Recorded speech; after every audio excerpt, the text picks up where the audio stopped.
Bonsoir à toutes et à tous, bienvenue. Merci de nous rejoindre ce soir. On va patienter encore quelques instants pour permettre à tout le monde de se connecter.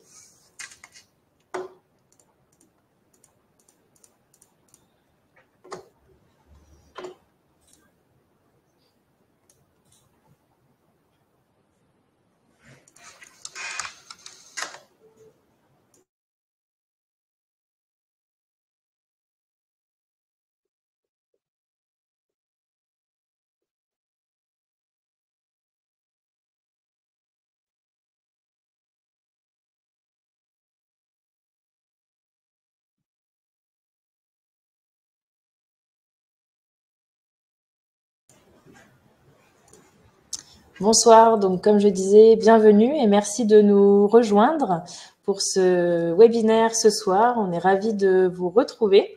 Après nos récentes escapades dans les régions polaires, on vous emmène dans un tout autre univers ce soir, donc celui de l'Amazonie, donc une destination lointaine, sauvage, fascinante, qui évoque souvent l'immensité de la forêt, le rythme puissant du fleuve, un rythme également lent, la magie des sons, les lumières de la jungle, donc souvent un voyage où on s'immerge dans une nature brute et envoûtante, où on part également à la rencontre des peuples, donc une aventure sensorielle humaine. Donc on va vous parler de l'Amazonie profonde ce soir. Et pour celles et ceux qui nous rejoignent pour la première fois, quelques mots sur Grands Espaces. Donc c'est plus de 25 ans d'histoire et d'exploration, porté par Christian Kempf, que vous connaissez certainement, donc scientifique, pionnier des croisières d'expédition et du tourisme polaire en France depuis 85. Il est également auteur d'une trentaine d'ouvrages consacrés au monde polaire. Et ce goût pour l'aventure et la découverte l'a naturellement conduit à ouvrir d'autres horizons pour toujours vous satisfaire, donc avec un même fil conducteur, donc des petits groupes, de l'authenticité, une immersion dans la nature et à la rencontre des populations locales. C'est ce qui nous a mené petit à petit, donc en Afrique, au Népal, au Costa Rica et bien sûr jusqu'aux rives de l'Amazone. Donc chez Grands Espaces, nos guides sont vos accompagnateurs. On a Serge ce soir que je vais introduire par la suite, qui est avec nous, qu'on a la chance d'accueillir aujourd'hui. Par rapport à l'Amazonie, un petit point rapide sur les voyages existants avec Grands Espaces que j'aimerais vous présenter. On a les voyages à bord de la Jangada, donc ce superbe catamaran que certains connaissent déjà en acier qui fait 29 mètres de long, équipé de 12 cabines très confortables. Ce navire vous emmène de Manaus à Tabatinga, donc une aventure de 1750 km. Donc un itinéraire ponctué de rencontres, vraiment une immersion au cœur de la nature. C'est un voyage que j'ai pu tester en 2022, que j'ai eu la chance d'accompagner. Un voyage très marquant de mon côté et où j'aurai l'occasion de répondre à vos questions et de vous en parler. Le second, c'est l'Amazon Dream, un bateau aux lignes plus traditionnelles, long de 27 mètres, construit en bois d'Ipé et d'Itaoba, proposant 9 cabines. Vraiment un bateau très authentique, si on devrait le décrire en un seul mot. Vraiment des bois exotiques, vraiment des tissus aux couleurs chaleureuses, vraiment un bel intérieur qui vous fait naviguer dans une jungle immersive également depuis Santarém cette fois. Donc vous embarquez là où les bleus du Tapajos s'entrelacent avec le limon du fleuve Amazon. Donc au fil de ces voyages, vous avez l'opportunité de rencontrer des communautés locales et puis également de la faune. Ceux qui aiment l'ornithologie, c'est également des voyages qui pourront répondre, je pense, à vos attentes. Donc on pourra en reparler au niveau faune également, donc dauphin rose, caïman, paresseux et j'en passe. Donc vraiment deux beaux voyages. Mais ce soir, je suis assez rapide sur ces deux séjours parce que nous ne sommes pas là pour vous parler de ces voyages, mais plutôt pour vous parler d'une immersion particulière qu'on a la chance d'organiser donc avec Serge Guiraud. chez les Kwikuro, donc au plein cœur du parc du Xingu au Brésil. Donc vraiment une immersion rare au sein d'une communauté. Donc un projet qui nous tient à cœur depuis quelques années et qu'on a la chance de vous présenter ce soir. Donc Serge, vous avez peut-être déjà entendu parler de lui. Je me permets de t'introduire Serge en quelques mots, donc qui est photographe, réalisateur de films, qui guide nos voyages également depuis 4 ans maintenant. Il est spécialiste de la culture matérielle des Amérindiens du Brésil. Il est également fondateur de Jabiru Prod, donc une association qui œuvre aux côtés des communautés amérindiennes pour préserver leur patrimoine culturel. Donc, je vais laisser Serge continuer sa présentation et puis le détail de ce fabuleux voyage qui vous attend. Belle présentation et Serge, je te laisse la parole. Merci, bonjour à tous. J'ai vu passer quelques noms connus sur l'écran et donc une bise à tous et à toutes. Alors, on va essayer de poursuivre notre voyage en Amazonie. Je sais qu'il y en a quelques-uns qui ont déjà embarqué à bord de la Jangade ou de l'Amazon Dream, où là, nous étions dans une Amazonie, on va dire, plus conventionnelle, celle que nous avons tous en tête, et des immensités de forêts. Et on n'est pas très loin de la ligne d'équateur. Donc, on va avoir plutôt ici un écosystème de forêt à la fois inondée ou de terre ferme. Là, le voyage que nous allons effectuer, il va falloir descendre un petit peu et aller en fait à la périphérie, dans l'Amazonie méridionale. Et le parc du Xingu, on va vous le situer tout à l'heure sur une carte, en fait, est une région écotone, c'est-à-dire c'est une région de transition entre un écosystème assez connu au Brésil qu'on appelle le cerrado, qu'on pourrait comparer à de la savane et de la forêt tropicale. Et les populations que nous allons voir, les Kwikuru, sont, d'après les recherches archéologiques, installées depuis des millénaires dans cette région, avec d'ailleurs des villages qui aujourd'hui ont gardé la structure, on va voir une photo, mais des recherches archéologiques qui nous montrent en fait un passé extrêmement riche, basé notamment sur une hiérarchisation des sociétés très forte. Voilà un petit peu planter le décor. Et donc, je change de diapo. Et nous voilà ici dans un village. Celui-ci, c'est un village du Haut-Xingu. Quand on parle des Kwikuru, on les désigne par leur région, qui est le Xingu, qui est un des affluents de l'Amazone, et eux sont situés dans le Haut-Xingu.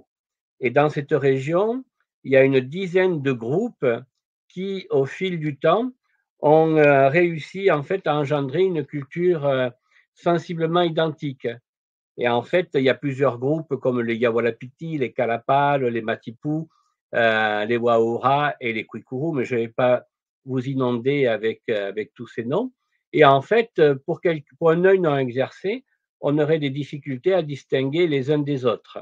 Et il y a quelques points communs, mais en revanche, chaque groupe a gardé ses particularités, notamment la langue et l'organisation de l'espace. Vous voyez ici, on a un grand village circulaire et en son centre, il y a une maison, c'est la maison des hommes. C'est là où se prennent les décisions et autour, il y a une grande place qui est ce qu'on appelle l'espace social. C'est là où se déroulent les cérémonies. Et donc, on va visiter un de ces villages où nous avons ces grandes maisons recouvertes c'est une herbe qui s'appelle le sapé, une grande herbe qui recouvre. Mais aujourd'hui, on ne le voit pas forcément sur la photo. Si on élargissait un petit peu le cadre, il y aurait par exemple, il y a une école qui est en dur, ils ont un petit centre culturel qui est en dur, et la population a tendance à augmenter, et ils ont fait un autre village en bordure. Et en revanche, le village Kwikuru, comme tous les autres villages du Xingu, sont toujours en bordure d'un point d'eau. Et ici, le point d'eau est à environ 1 kilomètre. Et c'est là que nous allons prendre nos bains et qu'on passe les heures les plus chaudes de la journée. Est-ce que ça va? Est-ce que j'ai pas un rythme trop vite? Ça va pour tout le monde? OK. Alors je Je me poursuis. Oui? Je voulais juste ajouter pour celles et ceux qui ont des questions, n'hésitez pas à écrire sur le chat en bas à droite. On essaiera d'y répondre pendant le webinaire avec Serge. Et puis également à la fin, on aura un petit question-réponse si besoin. Je te laisse continuer, Serge. Eh, d'accord. Tu m'interromps s'il y a des questions, hein? OK. Donc, ce voyage va démarrer à partir de Brasilia, la capitale du Brésil, et on va se retrouver au centre. On passera une nuit, on en profitera pour visiter les monuments principaux de Brasilia, et notamment son urbanisme, qui est très intéressant, avec cette architecture bien particulière de Niemeyer. Bon, mais le voyage va démarrer par un transit de Brasilia jusqu'aux portes du Xingu. Et là, il y avait deux solutions, soit le faire en avion privé, et l'affrètement coûte très cher, ou alors prendre un bus de ligne. Normalement, les bus partent en fin de journée et on roule toute la nuit dans le bus pour arriver au petit matin à Kanahan, la ville qui se trouve juste à la porte du Xingu. Les bus, tu as mis le bus, tu m'as dit? Non, hein? Non. Les bus sont très confortables. On s'arrête régulièrement pour dîner, pour le petit déjeuner. Il y a des toilettes à bord, sinon aux arrêts, on peut y aller. Il n'y a aucun problème. Quand il y a la clim, généralement, ils nous donnent une couverture, mais sinon, il faut prévoir juste un petit haut. Enfin, bref, la route jusqu'à Kanahan est très bonne. Si vous voyez sur cette carte, il y a un grand Z un peu bizarre qui est notre itinéraire. Juste pour la géographie, on part de Brasilia, on passe par la ville de Goiás, qui est dans le Goiás. Voilà, on va vers le sud. Et après, on tourne vers l'ouest. Et là, on va arriver à l'entrée du Mato Grosso, à Maraba. Et à partir de là, on file dans le nord jusqu'à la ville de Kanahan. Hein. Donc, tout ça, ce sont des routes asphaltées. Il faut savoir que nous sommes dans une région où l'exploitation agricole est très intense, notamment avec le soja et le maïs. Et pour cela, pour pouvoir évacuer toute la production, et les routes sont très très bonnes. Et donc, ce n'est pas à ce moment-là qu'on va se taper de la piste. Je change de diapo. Et voilà ici la ville de Kanahan, et qui peut paraître immense, mais si vous observez bien la photo, la ville est étendue, mais il n'y a pas d'immeubles, c'est surtout des petites maisons. Ici, cette ville de Kanahan a été colonisée maintenant depuis une quarantaine d'années par des colons blonds aux yeux bleus qui arrivaient du sud du Brésil. Et ils ont été déplacés en Amazonie méridionale pour, entre guillemets, mettre en valeur ces grands espaces, et notamment le soja. Et ce que vous voyez ici, c'est vraiment la structure de ces villes du Mato Grosso, avec une artère principale et de chaque côté des habitations. Donc là, on est obligé de passer par là. Ça semble, il y a un autre chemin, mais c'est plus compliqué pour entrer au Xingu.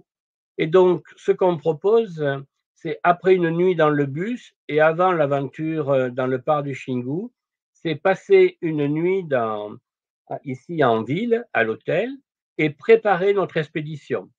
Quand je dis préparer l'expédition, ça signifie qu'il va falloir s'occuper de la location des voitures et des achats de l'alimentation. Quand on va chez des Indiens, on arrive toujours avec sa propre alimentation. Les Amérindiens ne sont pas censés nous nourrir. Et donc, en fait, on fera une liste ensemble et on ira dans les supermarchés acheter la nourriture pour le temps du séjour. Quand je dis nourriture, on va essayer d'avoir quelques fruits, quelques légumes qui resteront les 2-3 premiers jours. Après, ça sera ceinture. Hein. On va se contenter de riz et de haricots. Mais surtout, et ça c'est très très important, et ça fait partie du succès du voyage, de l'eau minérale. Et on va acheter de grands galons et on calculera exactement en fonction du nombre de personnes l'eau nécessaire. Ça c'est indispensable parce que sur place, bien qu'aujourd'hui il y a des puits, il vaut mieux éviter quand même de consommer l'eau du village. Donc pour notre consommation personnelle, il faut qu'on ait suffisamment d'eau. Et donc, les achats seront faits et le lendemain, après un bon petit déjeuner, hein, parce qu'après c'est parti pour l'aventure, on file en direction du parc du Xingu. Et là, on va prendre pendant des kilomètres et des kilomètres, et on a jusqu'au Kwikuru, si tout se passe bien, il y a environ 6 heures de route. Hein, et nous allons emprunter ces pistes de latérite et où on essaie d'espacer les voitures parce qu'il y a de la poussière rouge qui vole et qui rentre un petit peu partout. Donc les sacs doivent être mis dans nos sacs de bagages, dans des sacs en plastique. Attention à l'appareil photo, etc. Bon, nous partons donc sur ces grandes pistes. Et là, sur la photo, on voit de la végétation, mais sachez que quand on va quitter Kanahan, pendant au moins 2 heures, en fait, on va avoir une végétation qui a disparu et qui est remplacée par ces immenses champs de soja et de maïs. Au mois de juin, le soja a déjà été collecté, ils sont en train de le faire maintenant, et donc on verra le début du maïs. Hein. Mais je ne sais pas si vous vous souvenez le film d'Hitchcock, La mort aux trousses, et ces immenses plaines là au centre des États-Unis, et bien c'est exactement le paysage qu'on va avoir, et c'est assez désolant. Et puis on le commentera sur place. Parfois, il y a des îlots de forêt. Ça, c'est les gens qui ont respecté la loi. Mais c'est quand même un paysage, malgré tout, pour nous qui cherchons de l'exotisme, assez triste. Mais en tout cas, ça fait partie du voyage, c'est la réalité du voyage. Et puis, vous verrez qu'une ville comme Kanahan, aujourd'hui, occupée par ces agriculteurs, après tout, ils ont le droit de vivre et bien organisé. Et, et on peut rentrer dans des discussions qui peuvent être parfois assez sévères avec eux. Regardez un petit peu cette carte et l'observation. La lecture est très facile. Au milieu, vous avez une bande verticale verte. Ça, c'est le parc indigène du Xingu. Et tout autour, ces espèces de confettis jaunes ou rouges, eh bien, mesdames, messieurs, c'est la déforestation. Hein. Et on voit en fait qu'ici, les limites invisibles du parc freinent. Il y a très peu d'invasions. Et les agriculteurs, il y a malgré tout une bonne ambiance à cet endroit-là du Brésil entre les populations indigènes et les colons, et on ne franchit pas. En revanche, ce qui franchit les frontières, et ça c'est invisible, ce sont tous les pesticides utilisés en agriculture qui sont déversés dans les rivières, et là, il n'y a pas de filtre. Hein, voilà. C'est un petit peu dangereux, mais cette carte, c'est assez curieux dans une agence de voyage de vous montrer l'envers du décor, mais c'est la triste réalité, et donc, de toute façon, vous l'observerez sur le voyage, il n'y avait aucune raison de ne pas montrer cette carte, mais elle est très très forte. Hein, et voilà. Mais ce qui est quand même intéressant, c'est que il y a une résistance. Et quand on franchit, à un moment donné, quand on quitte les terres non indigènes et qu'on rentre dans le parc du Xingu, on dirait qu'on rentre dans un décor. En fait, on va retrouver une nature pas vierge, il ne faut pas exagérer, mais une nature encore sauvage, d'autant plus que nous avons ici des populations qui, par leur mode de vie, ne consomment pas de viande rouge. Et ils consomment les protéines, ils l'ont notamment dans le poisson. Et donc, en fait, avec beaucoup de gibier, notamment des cervidés, on verra tout à l'heure quelques images de faune, mais on a ici cette région de nature sauvage. Et encore une fois, pour bien comprendre, en tout cas au début, quand nous allons rentrer dans le parc, on n'aura pas ces grandes forêts. Et on va commencer, on va mesurer ici la progression avec petit à petit la savane qui laissera place à la forêt. Et voilà, ce sont en tout cas pour moi, je trouve que ce sont des paysages très intéressants. Et puis, ça montre qu'en Amazonie, il n'y a pas que de la forêt, et il y a toute une somme d'écosystèmes. Et voilà un petit peu ce que je peux dire à ce niveau-là. Je ne sais pas, est-ce qu'il y a déjà des questions qui arrivent? Non, c'est bon? Alors je poursuis. Là, la carte, on l'a resserrée, on fait abstraction maintenant de toute la périphérie, et il faut savoir que le parc indigène du Xingu est la première terre indigène. Excusez-moi, j'utilise le mot indigène parce que depuis 2 ans, les représentants des populations autochtones ne veulent plus qu'on utilise le mot indien. Et même l'organisme officiel de protection de ces populations au Brésil, qui s'appelle la FUNAI, qu'on appelait autrefois la Fondation nationale de l'Indien, est devenue aujourd'hui la Fondation nationale des peuples indigènes. Voilà pourquoi j'utilise le mot indigène. Hein.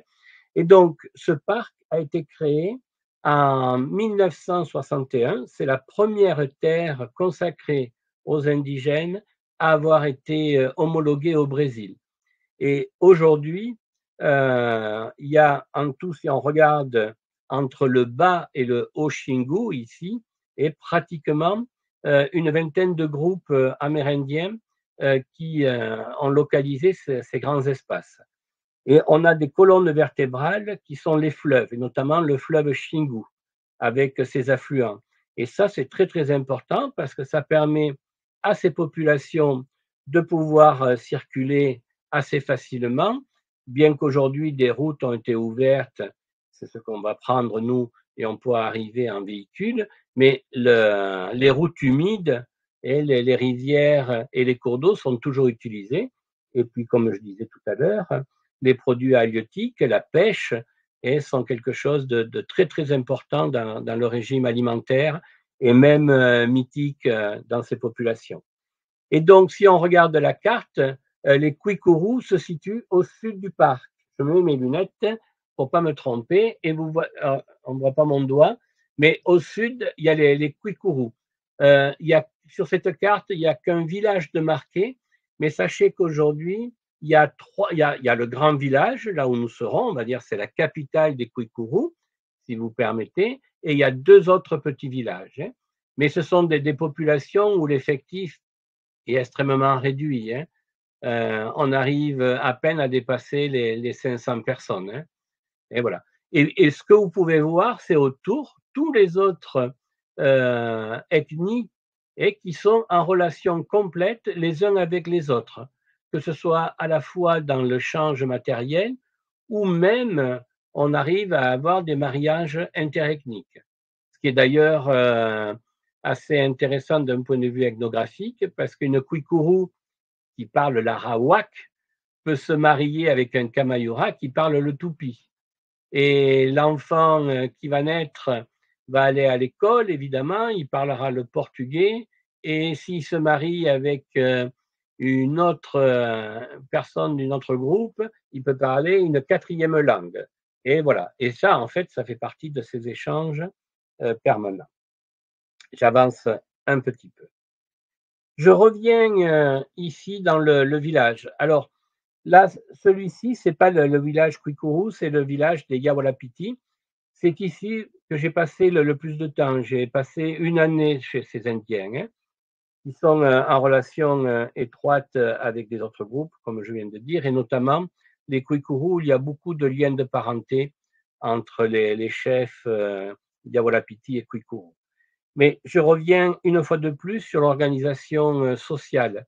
Et vous observez bien ici le village circulaire. Dans ces grandes maisons, il y a des maisons qui peuvent atteindre 30 mètres de long. Hein. Elles sont très très belles, ça peut monter pratiquement jusqu'à 10 mètres de haut. Eh bien, dans ces maisons, il y a une seule famille qui habite. Hein. Et généralement, on va avoir la résidence locale. C'est-à-dire quand on se marie, la femme reste dans sa maison et c'est le mari qui vient s'installer dans la résidence de son épouse, sauf pour les personnes de haut rang. Et sachez que dans une société, qu'elle soit Kwikuru ou Yawalapiti, comme sur cette photo, on estime que 25% de la population appartient à la classe des nobles. Et c'est eux, en fait, qui gèrent complètement le village, qui décident, qui ont droit à la parole, et les autres, bien qu'ils puissent participer à des réunions, eh bien, sont obligés de suivre les directives des chefs. Et tout ça, ça se passe dans la petite maison que vous voyez au centre de ce village, qu'on appelle la maison des hommes. C'est là où, la journée, les hommes se réunissent, en fin d'après-midi, ça discute, ça prend des décisions, ça organise les rituels. Alors, je sais que quand j'étais chez les Yawalapiti, on a eu des visiteurs et des visiteurs femmes. Elles ont eu le droit, exceptionnellement, de rentrer dans la maison. Là, on verra dans quelle situation nous nous trouvons au mois de juin, mais il est possible que les Kwikuru n'acceptent pas que les femmes rentrent dans la maison, et notamment s'il y a des flûtes sacrées. Ça, c'est complètement interdit. D'ailleurs, même quand ces flûtes sont jouées, ici, les femmes restent enfermées dans les maisons. Je vous raconterai le mythe sur place, il est trop long pour en parler aujourd'hui. Mais vous voyez, donc, ça, c'est des choses qu'il va falloir respecter à la lettre. Et dans ces villages, là, sur cette photo qui est prise d'avion, hein, à l'époque, je n'avais pas de drone, je l'ai pris d'un avion, on ne voit pas grand-chose, c'est en pleine journée, il fait chaud, les femmes sont en train de travailler soit dans les champs, soit dans l'annexe qui fait office de cuisine, et les hommes sont certainement à l'intérieur de la maison. Mais il faut quand même savoir que si sur cette photo, c'est dégagé de toute présence, entre guillemets, de modernité, beaucoup d'Indiens aujourd'hui circulent en moto ou peuvent avoir des véhicules. Et puis ensuite, il y a des centres de santé, il y a des infirmiers, infirmières qui passent. Si le centre est un petit peu plus loin, ils peuvent passer le matin et en fin d'après-midi en voiture. Et donc, l'espace que vous voyez sur la photo, on peut l'avoir, mais il peut être également occupé par une moto ou un véhicule. Mais ça, il faut être bien conscient qu'aujourd'hui, ces sociétés qui gardent leur langue, qui gardent leur culture, mais sont en contact permanent avec la société non indigène. Et notamment, il y a beaucoup de Kwikuru qui habitent dans la ville de Kanaran, où ils travaillent notamment pour des associations de préservation de la nature. Hein. Cette photo est très importante parce que, mesdames, messieurs, c'est là que vous allez passer une bonne partie pas de la journée, mais aux heures les plus chaudes, au moment de la sieste, c'est assez agréable. Mais voilà notre hôtel ici. C'est là où nous allons dormir. Et pour vous expliquer comment se répartit l'espace, de chaque côté, de l'extrémité de ces maisons, ici, nous avons d'un côté le père et la mère, et si c'est le cas, l'enfant le plus jeune, le bébé, et de l'autre côté, à l'opposé de la maison, la fille avec son mari et ses enfants, et les derniers enfants déjà un petit peu plus grands.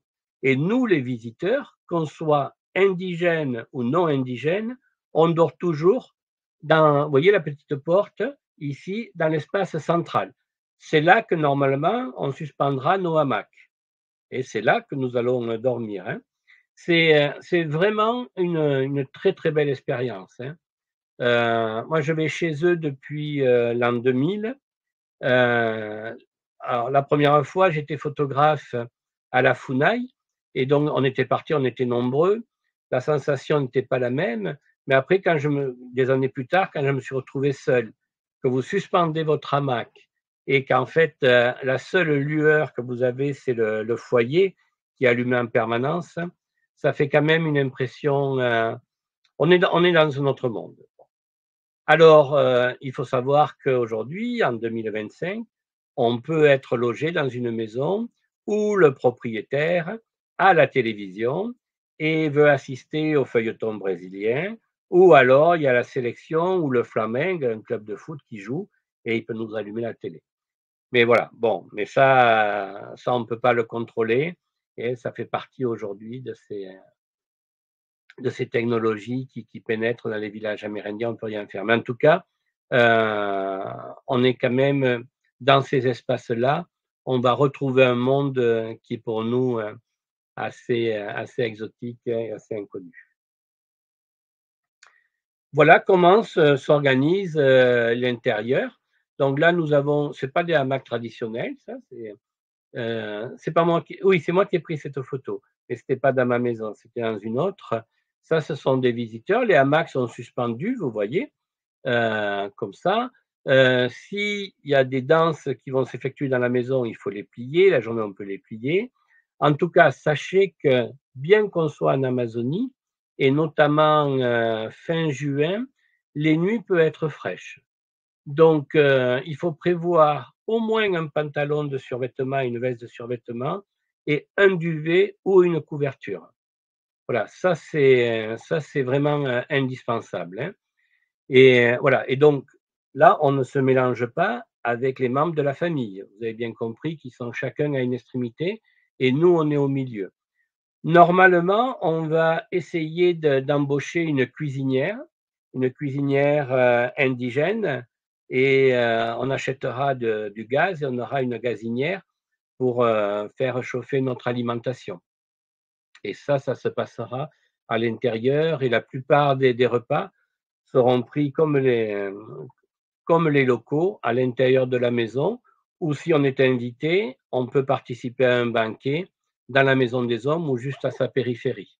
Mais il n'y aura pas de table. Quand on mange, on est assis dans notre hamac. On aura nos assiettes, des fourchettes et des couteaux, on aura ça avec nous. Mais sinon, on ne se met pas à table. Et chacun, voilà, on mange vraiment à l'indienne. Ça va? Il y a toujours pas de questions? Alors, je poursuis. OK. Là, alors cette dame, alors elle est Kwikuru pour le coup. Elle s'appelle Babalou.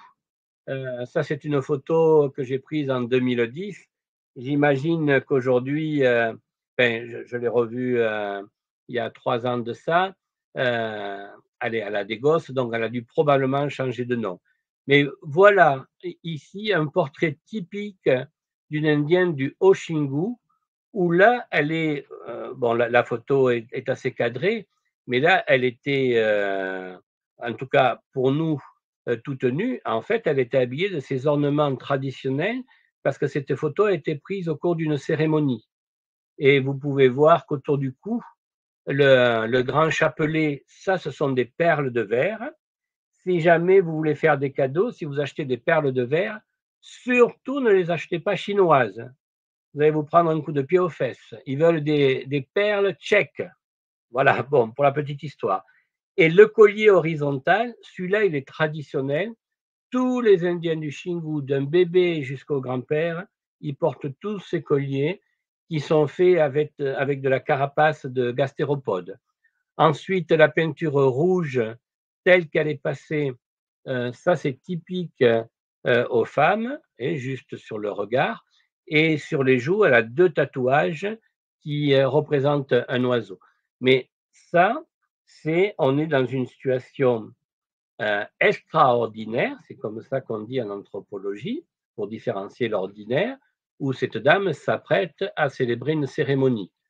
Elle peut aller au champ avec ses colliers, avec ses peintures, mais généralement, quand elles sortent collecter le manioc, elles se mettent une robe, hein, elles ne restent pas toutes nues comme ça. Et voilà ici, alors lui, si tout à l'heure Babalou était une Kwikuru, lui il s'appelle Kanato, et lui il est Yawalapiti.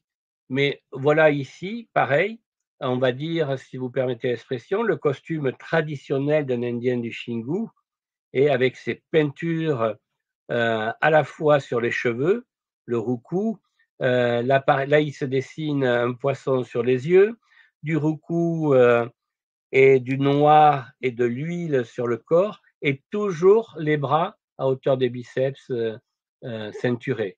Et ça, normalement, on le verra parce qu'à cette époque de l'année, les garçons vont s'entraîner à des luttes qu'on appelle uka-uka. Et en fin d'après-midi, on les voit arriver et ils sont dans cette tenue et ils s'entraînent pour les luttes.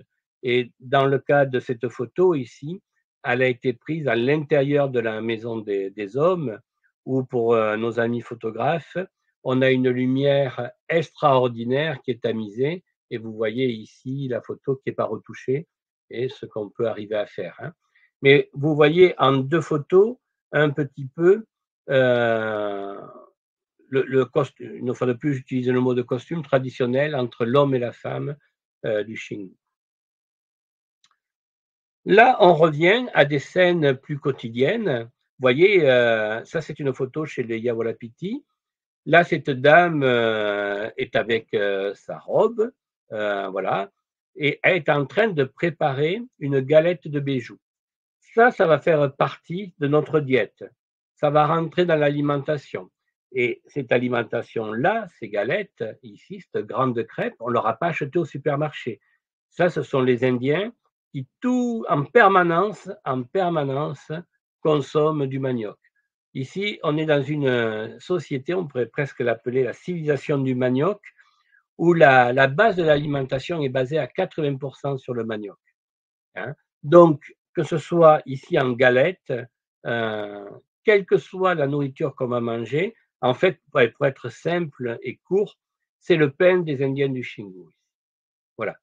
Hein. C'est très bon. Hein. C'est un peu sec, mais c'est très bon. Et le matin, si nous en font des fraîches, on peut mettre ça avec du fromage et du jambon, et ça tient le ventre, c'est assez impeccable.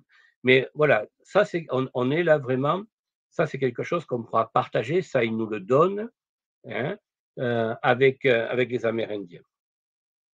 Alors qu'à l'inverse, sur cette photo, là, on était en train de célébrer un rite funéraire et le maître de cérémonie, qui est le parent le plus proche du défunt, et en échange des chorégraphies, doit offrir un banquet.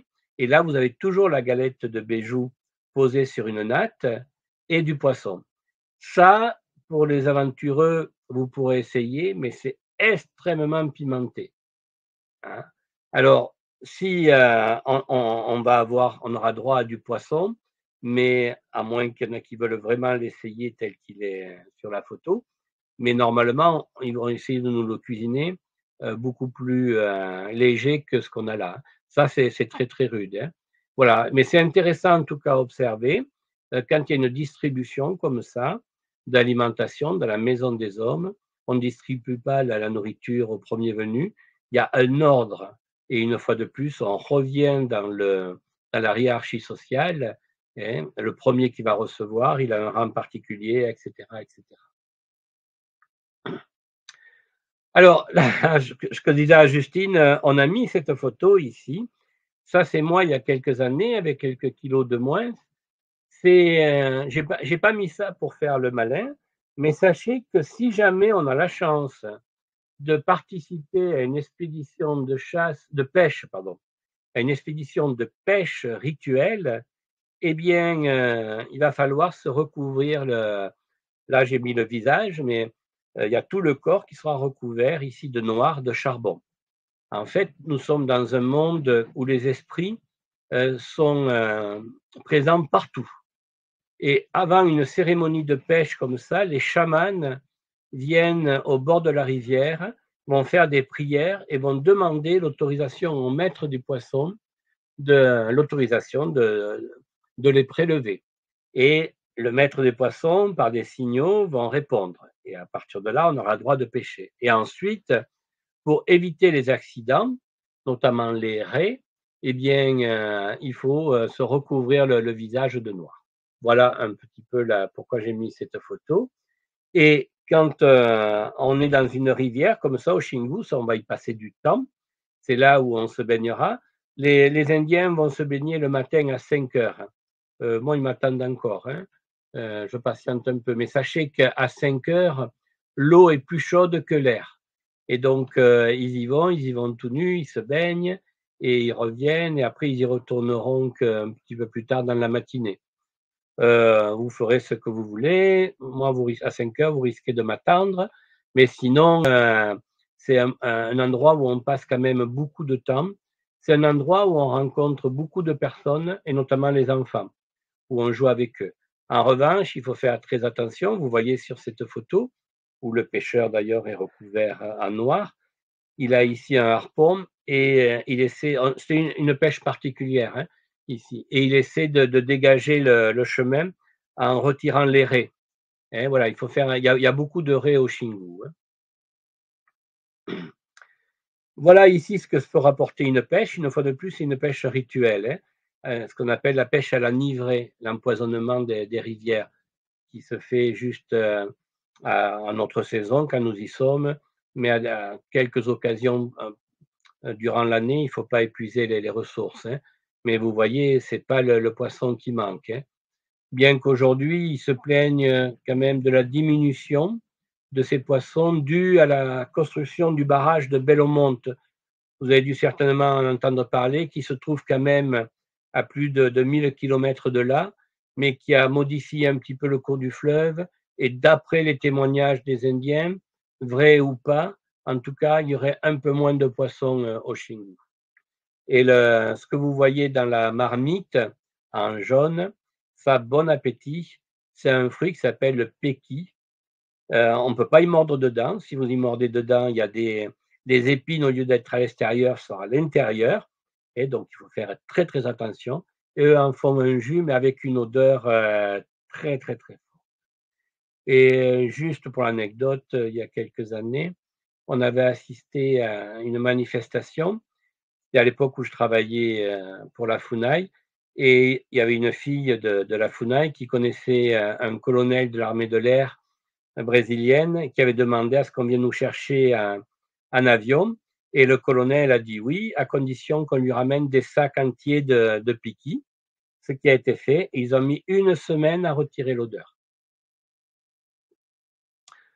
Voilà, là, je vais passer vite sur cette photo. Ça, c'était une pêche rituelle au Timbo, l'empoisonnement des rivières. Et voilà, quand le filet a été tiré jusqu'à un endroit, et voilà un petit peu ce qu'on arrive à retirer. Là, ça, c'était des photos pareilles qui datent, ça c'est 2007 ou 2008. Hein. Voilà, là, c'était encore le temps où il y avait beaucoup de poissons. Okay. Alors, j'espère que durant la semaine de séjour chez les Kwikuru, on va avoir droit à des cérémonies. A priori, et j'espère que ce sera le cas jusqu'en juin, on ne devrait pas assister, en tout cas, je n'ai pas d'informations là-dessus, sur un rite funéraire. A priori, il n'y a pas eu de chef décédé au cours de cette année.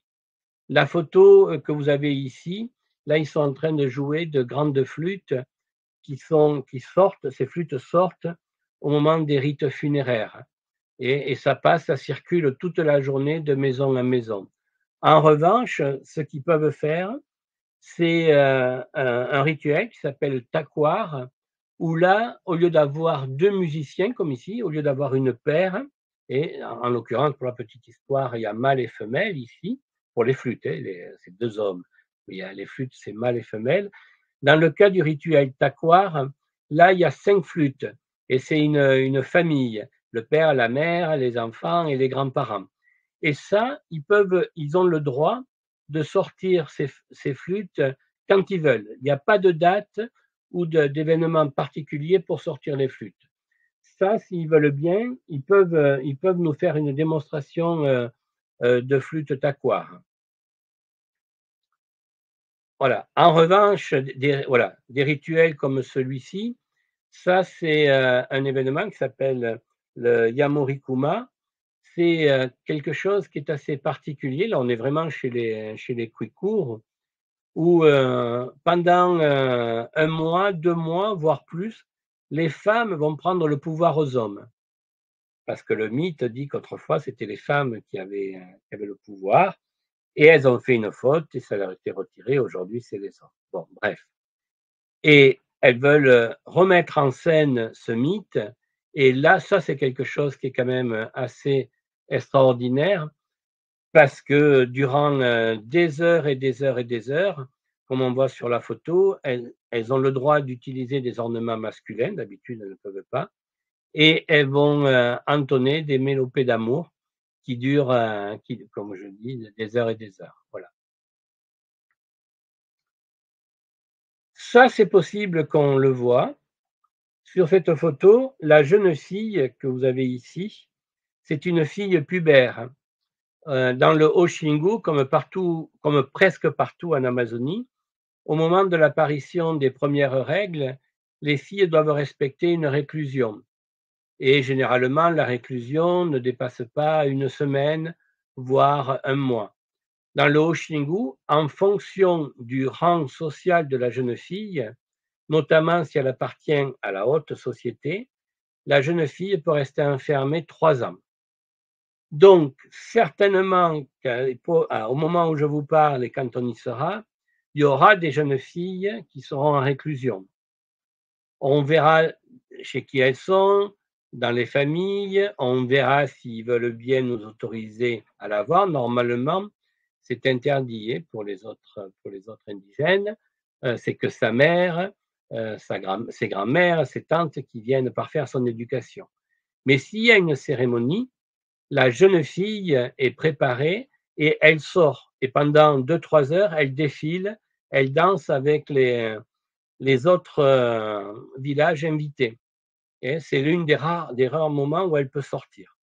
Et pour la petite histoire, cette jeune fille, si on observe bien, je crois qu'on voit bien sur la photo, vous voyez, elle est toute blanche par rapport aux autres, et elle a été privée de lumière, donc sa peau blanchit, évidemment. Elle n'a plus le droit de couper les cheveux, et c'est quand sa mère le jugera utile de la libérer, entre guillemets, et on lui fera une frange, et la jeune fille qu'on a connue est morte, elle meurt, et elle renaît en tant que femme.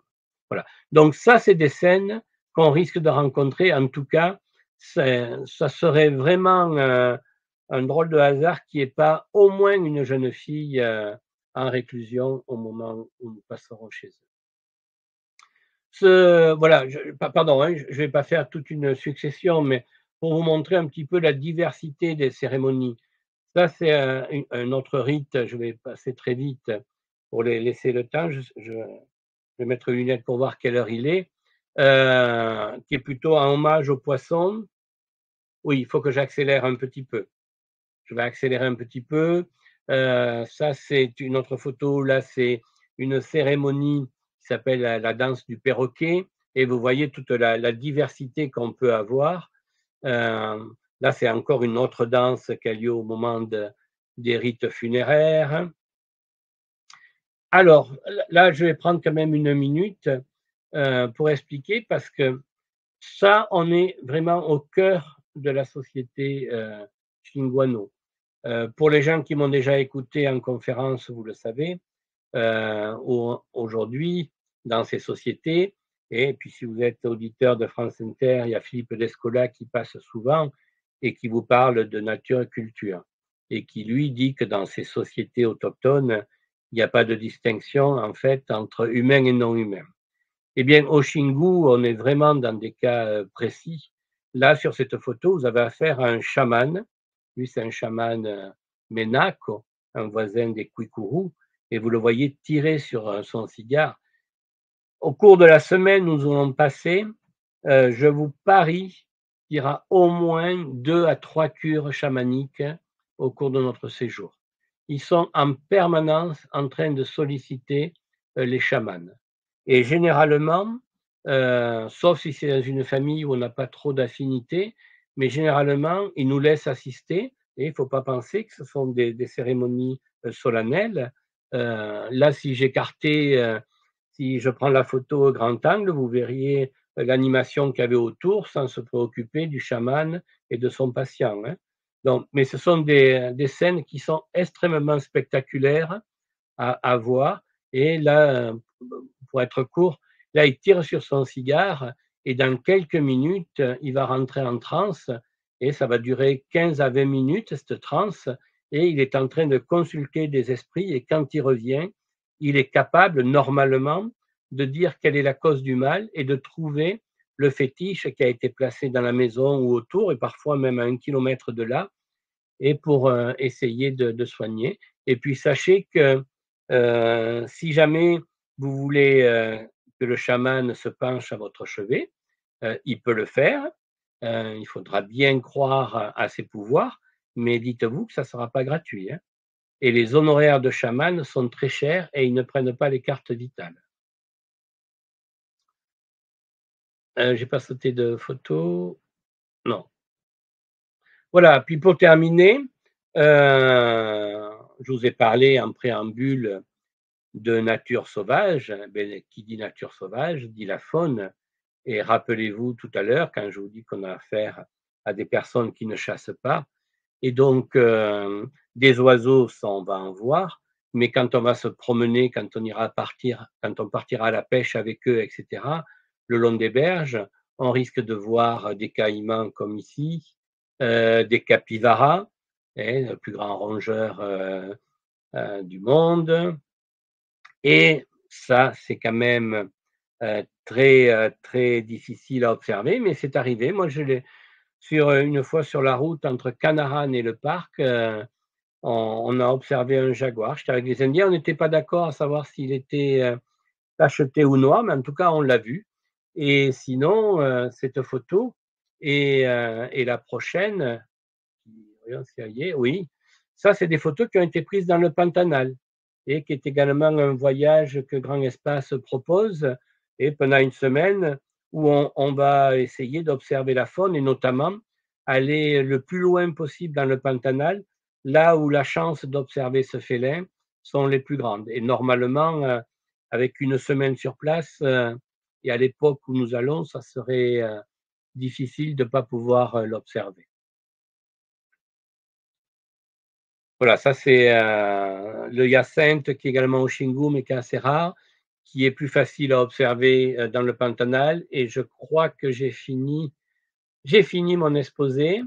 Voilà, j'ai été peut-être un peu long, j'ai donné beaucoup d'explications, mais tout ça juste pour dire que vous verrez que aujourd'hui, ces Indiens ont été capables d'adopter, d'introduire dans leur société tout un tas de matériel hétéroclite de notre monde, mais ici, en l'occurrence, beaucoup, j'aime pas le mot de tradition, mais allez, on n'est pas à la Sorbonne, les traditions sont maintenues et ce côté spirituel est très très fort.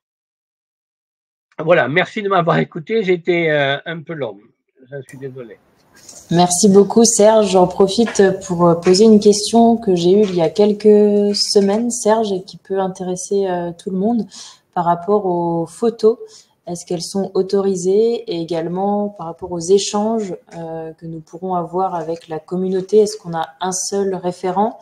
Est-ce qu'on pourra poser des questions à n'importe qui finalement via ton intermédiaire? Oui, alors pour les photos, ça c'est le deal que nous avons avec eux. On sera autorisé à faire des photos sans payer. On peut tomber sur une personne qui refuse d'être sur la photo.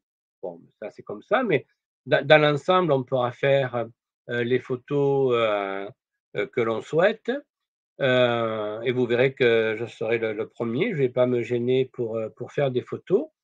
Et concernant le contact avec ces populations, évidemment, on va quand même, ce qui compte, c'est d'avoir le maximum d'échanges avec eux.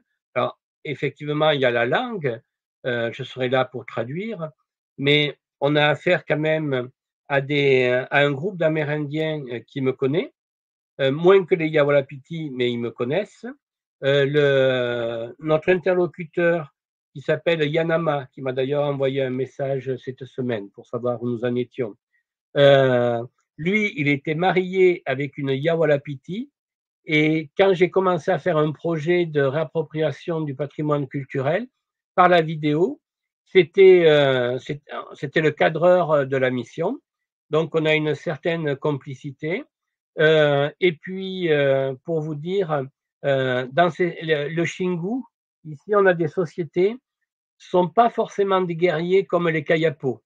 Ou les Kayapos, pour faire un rire en Kayapo, même les chatouilles, parfois n'y parviennent pas. Alors qu'ici, vous verrez, on a des gens qui sont vraiment, c'est là, à moins qu'on arrive sur un événement triste comme un décès, bon, ça, on ne peut pas le contrôler, mais généralement, c'est la joie de vivre, beaucoup d'humour. Ils sont chambreurs. Je me fais, si on a l'occasion d'aller chez les Yawalapiti, alors là, vous verrez, là, je me fais chambrer comme c'est pas possible. Mais les échanges peuvent se faire. On est libre de poser les questions que l'on veut. Ça peut être un peu plus délicat auprès des femmes. Et là, ce qu'on demande aux femmes qui viendront avec nous, même s'il n'y a pas de langue, par exemple, quand il y a une sortie dans les jardins pour aller chercher du manioc, vous pouvez les accompagner et elles seront tout à fait disposées à les recevoir.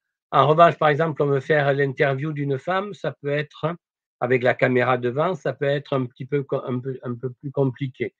Mais le contact est vraiment très facile avec ces Indiens. Très bien, merci beaucoup Serge. Et je vois passer quelques petites questions sur le Oui. côté. Donc, combien nous serons-nous? Donc, je pense 6 ou 8, c'est ça, Serge? Tu me confirmes? Oui, Maximum? c'est vraiment 8. S'il y avait insistance, aller jusqu'à 10, mais 8 serait ça serait Le bien. maximum. Ok. Et par rapport à Ouais. la recharge des batteries, appareils photo, est-ce que... Il y a de l'énergie. Alors, Ok. là où, dans la famille où on va dormir, bon, maintenant, je vous ai dit tout à l'heure qu'on peut tomber dans une famille où il y a la télévision, donc il y a des batteries. Sinon, comme on sera plusieurs à recharger, on peut aller à l'école. On peut aller à l'école et recharger les batteries. Très bien.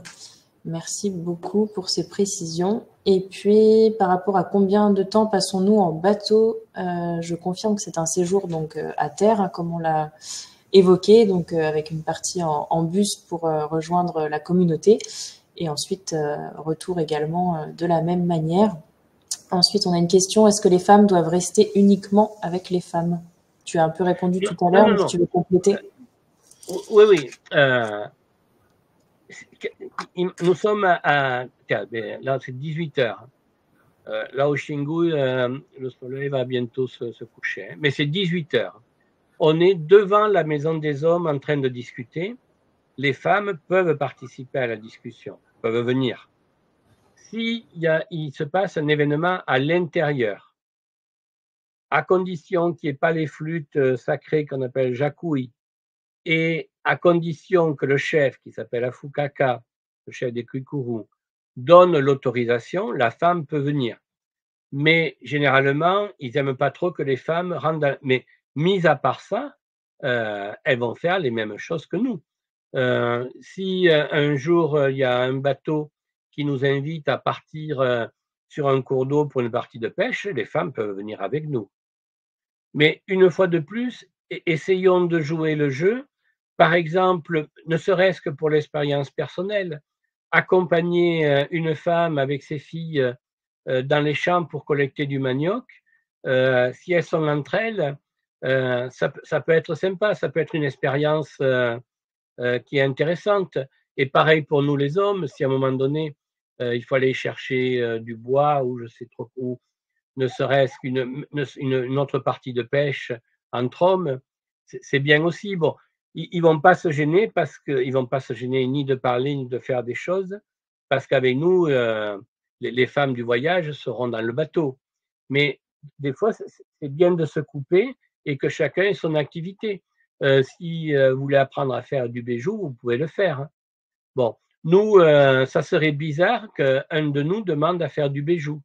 S'il veut le faire, il va le faire. On n'est pas Kwikuru. Mais généralement, voilà, il faut que chacun reste un petit peu à sa place. Mais voilà, je ne sais pas si j'ai été clair, mais après, on est ensemble 90% du temps, on est ensemble. Hein. Très bien, parfait, merci Serge. Et par rapport à la température, à peu près à cette époque-là? Il va faire la journée, il fait très chaud, mais il fait vraiment chaud. Ça veut dire donc ah oui, les gourdes. Hein, il faut prendre chacun au moins une gourde. Hein. On aura notre eau minérale à nous et à disposition sans problème jusqu'à 8h, 8h30, tant que le soleil n'est pas bien monté, il peut faire frais. J'ai dit que les nuits étaient fraîches, mais allez, à partir de 9h jusqu'à 17h, il fait vraiment chaud. Hein. Et moi, je sais que soit aux heures les plus chaudes, je reste dans le hamac dans la maison, ou alors je suis les fesses dans l'eau. Hein. Je vais à la rivière. Voilà, alors là, on a un séjour qui est relativement court, malgré tout. Donc, ça serait dommage de le passer à des siestes et essayons d'avoir le plus d'interaction possible, ne serait-ce avec les enfants. Hein. Donc, on va passer du temps à la rivière. Hein. Voilà. Et en l'occurrence, moi, pour des questions esthétiques, vu mon surpoids, je ne sais pas si je me mettrai torse nu, quoique le chef à Fukaka, il me dépasse. Mais sinon, on est en claquette, on est en short, et soit torse nu, soit avec un petit t-shirt. Hein. Voilà. Par contre, quand on va partir en forêt, voilà, quand on partira en forêt, il faut des chaussures, style tennis. Et là, il vaut mieux quand même avoir un pantalon et une chemise longue. Mais dans le village, short si les hommes veulent rester torse nu, ou rester regardez enfin, il faudrait reprendre une photo, mais vous pouvez rester torse nu, hein, il n'y a pas de problème. Hein. Ok, très bien. Merci Serge. J'ai deux petites dernières questions. Par rapport aux moustiques, tu parlais de température. Et puis, est-ce que les Kwikuru comprennent le portugais? Alors, concernant les moustiques, il n'y en a pas. Alors là, on ne va pas être gêné par les moustiques. En juin, il n'y en a pas. Fin juin, il n'y en aura pas. Donc, on n'est pas gêné. Le soir, dans les maisons, moi, je vous dis, j'ai passé plus d'une année, je n'avais pas de moustiquaire et je n'étais pas gêné par les insectes. Donc, ça, chacun fera comme il voudra. Mais en tout cas, c'est pas une région qui est réputée pour ça, au Xingu. Et la dernière question, pardon? C'était par rapport aux Kwikuru, s'ils comprennent le portugais. Oui. À part peut-être quelques mémés, mais sinon, oui, ils parlent tous le portugais.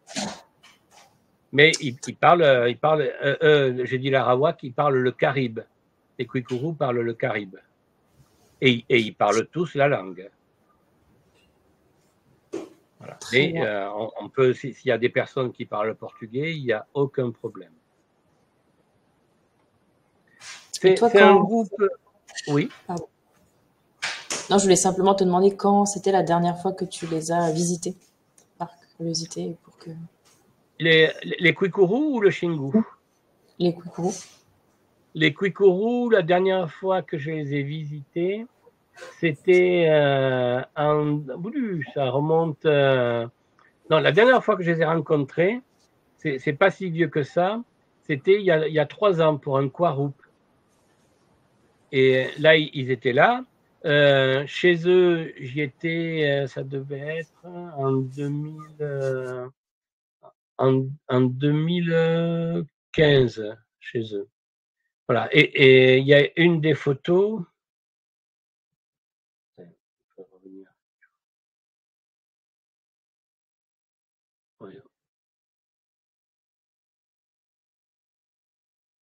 Voilà. Par exemple, cette photo-là, celle-là, elle est plus ancienne. Ça, c'est 2010.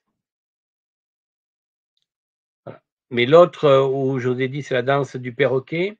Ça, c'était des photos plus récentes et c'était pour l'inauguration d'un centre culturel chez eux. Voilà.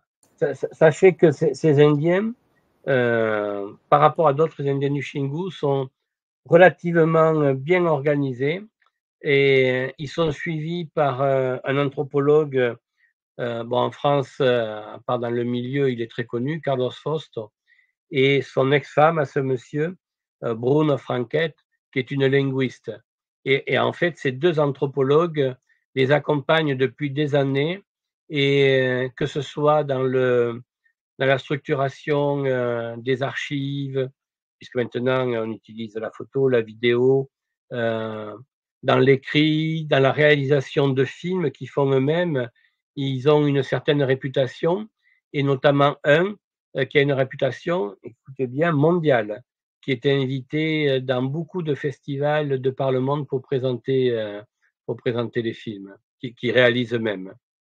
Voilà. Donc, on a affaire quand même à des Indiens qui ont conscience, de leur aura, de leur beauté culturelle, de leur richesse culturelle, ils savent en profiter, et ils savent résister malgré tout, avec tout ce qui se passe à la périphérie, et être encore de véritables Kwikuru.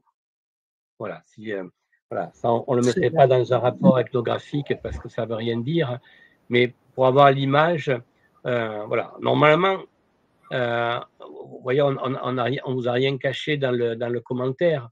On devrait en prendre plein nos yeux. Super. Merci beaucoup, Serge, en tout cas, pour cette présentation très complète de cette belle immersion. Je voulais clôturer ce webinaire par une petite vidéo faite par notre photographe Valentin Pilate l'an passé. Donc, je me permets de vous la passer. Elle dure quelques minutes pour clôturer tout ça en images. Alors, un instant.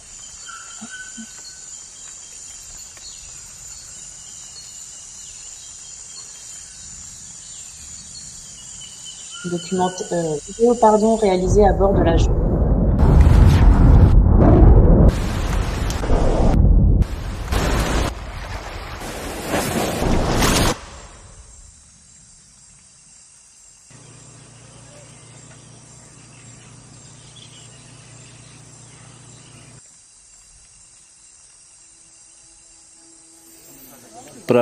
Para nós, a floresta ela é tipo uma farmácia para nós, que ela fornece a espiritualidade, as plantas medicinais e a proteção em geral.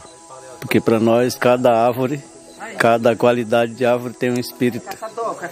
E cada planta cura doenças diferentes. Tem a espiritualidade, tem a proteção física, cultural, social.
Voilà, quelques instants en vidéo pour clôturer ce webinaire, des sublimes images qui me touchent toujours autant personnellement.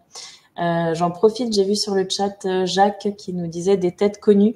En effet, on a vu Raphaël qui accompagne également la plupart de nos voyages aux côtés de Serge, qui est le chef d'expédition, qui connaît très bien ces zones, donc qui forme un très très bon binôme avec Serge sur tous ces voyages. Je ne sais pas si j'oublie quelque chose. Serge, en tout cas, c'est l'heure de vous remercier pour votre intérêt, vos questions. On espère vous avoir fait rêver avec cette immersion. Et j'en profite également pour vous dire donc que ce séjour a été tourné sur la Jangade et on a également donc un séjour sur l'Amazon Dream dont on parlait tout à l'heure, qui va plus sur les Caraïbes de l'Amazonie. Vers la zone d'Alter de Champs, par exemple, où on a ces bancs de sable en continu, donc des paysages un petit peu différents, mais on va aussi visiter des communautés comme les Munduruku. Donc on aura l'occasion de comparer les deux voyages si ça vous intéresse. Merci encore à vous, merci à toi Serge pour ta disponibilité. Merci. Et au plaisir. Merci à vous tous. Au revoir.